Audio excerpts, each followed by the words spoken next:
This is Freedom Global News. President Muhammadu Buhari seeks approval for the issuance of 402 billion naira promissory note. This is Freedom. Senate to screen acting Chief Justice of Nigeria on Wednesday. Taraba farmers cry for help as flood destroys farms. And on the foreign scene, Uganda declares Ebola outbreak.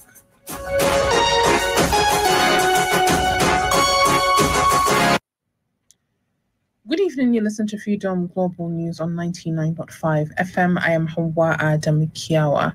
Today's the 20th of September 2022, which is equivalent to the 23rd of Safar 1444 after Hijri. And now the news in full. President Muhammadu Buhari has written separate letters to the Senate seeking for the approval for the issuance of promissory notes totaling over 402 billion naira. The first letter read by the President of the Senate, Senator Ahmed Lawan, today was 375 billion naira meant for settling outstanding claims owed various exporters. According to the letter, other similar debts payment requests to be routed through Debt Management Office are 6.706 billion naira for Kebbi State Government on construction of the federal road in the state and 2.706 billion naira for Taraba State Government for constructing federal roads as well. In another request from President Muhammadu Buhari, read during plenary by the President of the Senate, Ahmed Lawan, also sought for approval of the Senate on issuance of 18.623 billion naira for Yobe State Government. President Buhari in the letter said that payment of 18.623 billion naira to Yobe State Government through the Debt Management Office will help the state to offset all funds expended on execution of 5 different federal road projects in the state. The President in the separate letters sought for expeditious consideration of the requests. Meanwhile, the Senate will on Wednesday screen the acting Chief Justice of Nigeria, Justice Olukayode Aiwola. The Senate President Ahmed Lawan disclosed this in his address of welcome to senators from their annual summer recess during plenary today. He said the Senate will also work on the medium-term expenditure framework physical strategy paper 2023 to 2025, budget 2023, and work to support defense and security forces of the country. Ahmed Lawan said in the next 3 months, their focus will largely be on the confirmation of the Chief Justice of Nigeria, work on medium-term expenditure, and working to support the Defense Security Force, among others. He also noted that they're expecting the Commander-in-Chief of the Armed Forces to present the budget estimates in the first week of October. He added that the Ninth Senate has established the practice of processing the annual appropriation bill of each year between October and December. The Federal High Court in Abuja says ex-Jigawa State Governor Sule Lamido and his co-defendants have a case to answer in the 712 million naira money laundering charges filed against them by the Economic and Financial Crimes Commission. The EFCC is prosecuting Lamido on 37 amended charges, alongside 2 of his sons, Aminu and Mustafa Lamido. Other defendants include Aminu Abubakar, a business associate to the Lamidos, and 4 companies. The former governor had filed a no-case submission after the EFCC closed its case, stating that the evidence provided by the prosecution did not disclose any case against him. However, ruling on the no-case submission, Justice Ijeoma Ojukwu dismissed his claim, ordering him to open his defense on November 8th. And on the sporting arena, the Nigerian Professional Football League outfit Enyimba Football Club of Aba appointed Yema Olariwaju as the new assistant coach. Sunusi Shaibu Musa has details of this and other sports updates.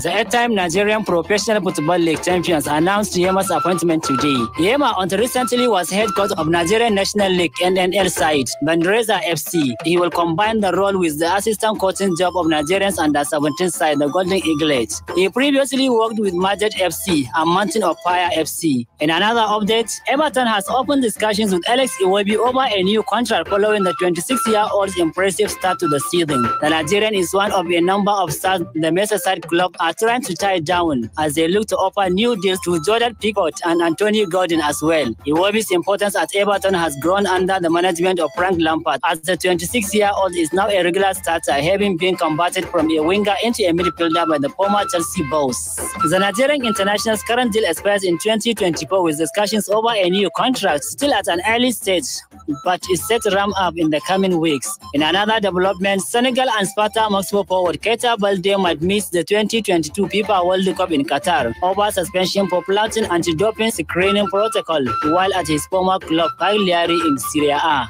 Balde, 27, moved to Sparta Moscow from Cagliari about 3 weeks ago on a pre-summer transfer after spending a season on the Serie A side. He has been suspended by the National Anti-Doping Tribunal for 90 days after violating protocol for anti-doping screening after Cagliari's 5-1 defeat to Udinese on April 3, 2022 at Stadio Prioli. Sunusi Shaib Musa, Freedom Radio. The global news is coming to you from Freedom Radio 99.5 FM. You can send your comments, opinions, and watch us live on Freedom Radio Nigeria on Facebook.com. You can get the link to the page on our website, freedomradio.nig.com.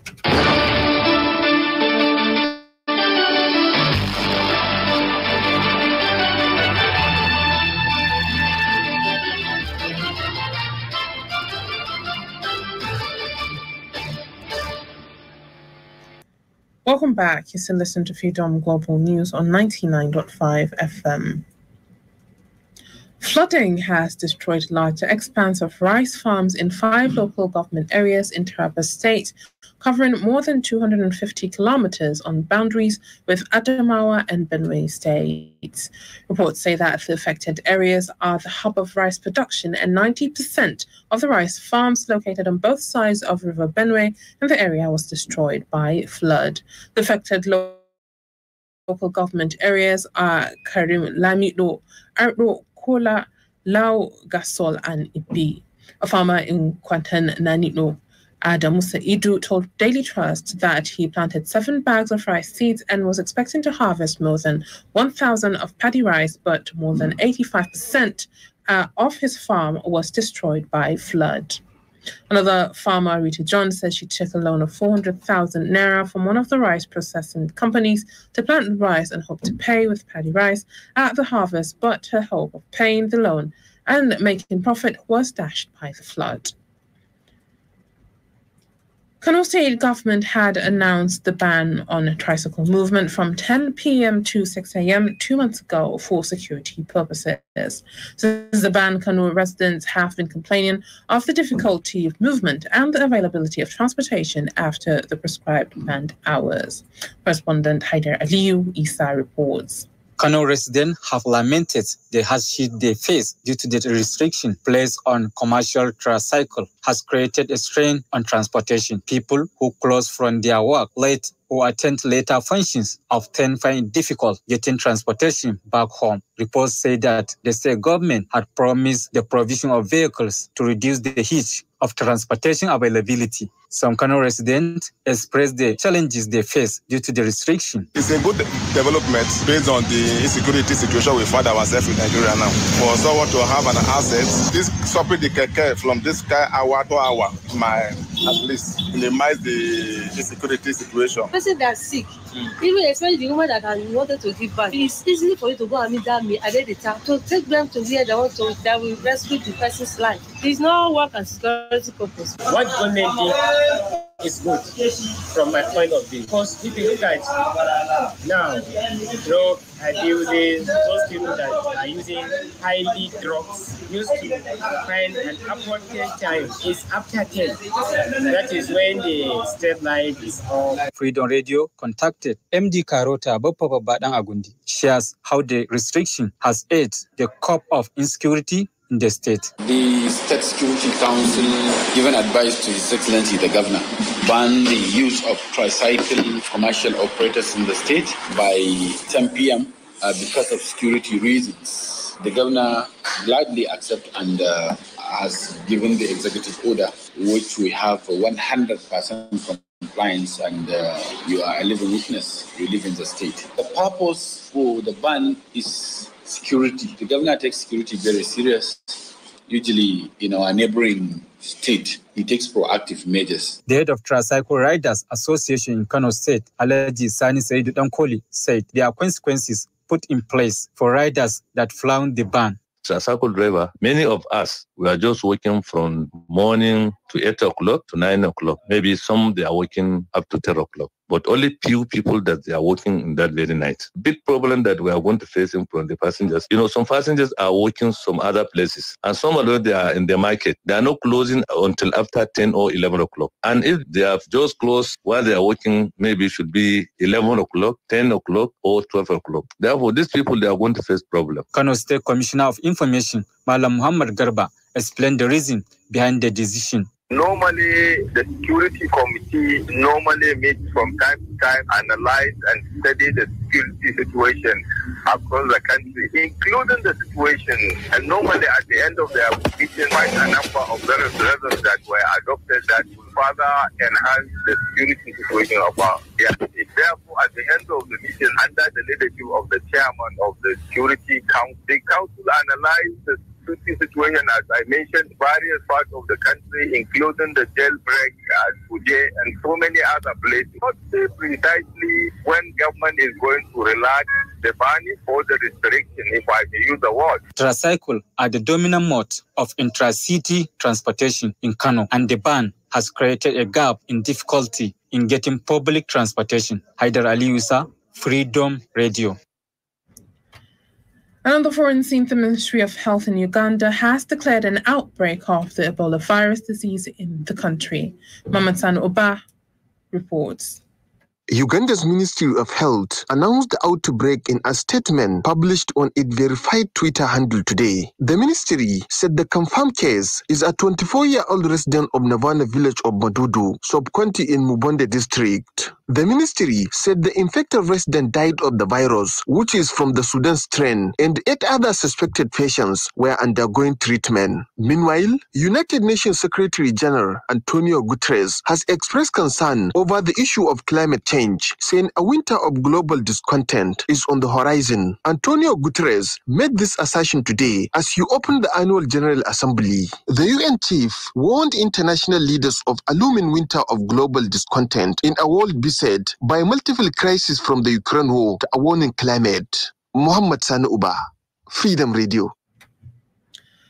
Before we go, Abdurrahman Adu Baba with business updates. The Nigerian Economic Summit Group and oil marketers under the aegis of Petroleum Retail Outlet Owners Association of Nigeria are worried of an impending fiscal crisis in Nigeria following the continued rise in subsidy on petrol.